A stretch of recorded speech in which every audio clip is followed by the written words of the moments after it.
Hello বন্ধুরা, আমি Arpita and welcome to my channel wake up diaries. আজ হলো বাঙালির মনে প্রাণে নবমী, বাট টেকনিক্যালি দেখতে গেলে দশমী। আজ বাড়িতে কাকু হান্ডি মাটন বিরিয়ানি সাথে চিকেন পকোড়া বানাবে। তাই আমাদের প্ল্যান এ ছিল বাড়ি বসে ল্যাদ খাওয়া, আর প্ল্যান বি ছিল মুভি দেখা। যার পণ্যায় চেষ্টাও করেছিলাম তিনজন, কিন্তু কাকির জেদের সামনে আমরা সবাই শিশু। অগত্যা এখন শোভাবাজার রাজবাড়ি যাচ্ছি।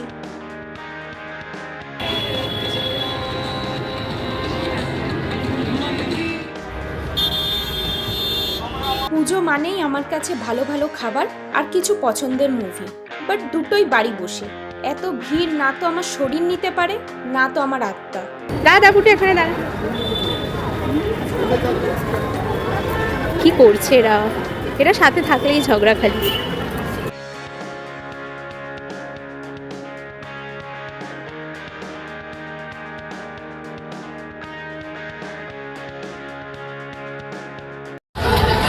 গাইস, তাহলে শোভাবাজার কেমন দেখলি, রাজবাড়ি কেমন দেখলি? দেখলাম কোথায়, ঠাকুর ভাসান দিয়ে দিয়েছে।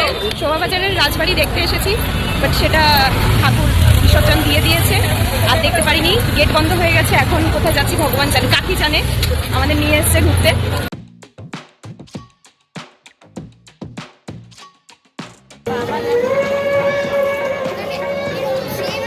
এইটা বড় সুন্দর লেগেছে আমার। পুজোতে গোপালও সেজে গুজে ঠাকুর দেখতে বেরিয়েছে। কেমন লাগছে? হাঁপিয়ে গেছি। আমার তো কালকে শ্রীভূমি দমদম পার্ক দেখা গেল। আমি আলোতে হাঁটতে চলতে হোঁচট খাই, আর এরা ঠাকুর দেখানোর নাম করে 1.5 কিলোমিটার রাস্তা অন্ধকার করে রেখেছে। এত অন্ধকারে আমি সামনে তাকিয়ে হাঁটবো, না এদের সিলিংয়ে রাখা ঠাকুর দেখবো? দেখো গাইস, তোমরা দাও আমার আইসক্রিম খাও। একজন বলে এরকম। হ্যাঁ,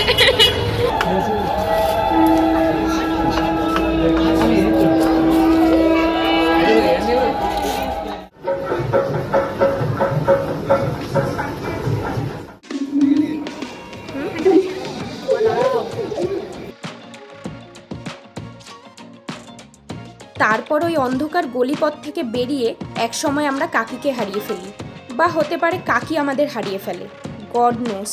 এই ভিড়ভাড় পেরিয়ে আমি সেফলি বাড়ি পৌঁছাতে পারলেই অনেক বড় বিষয় হবে।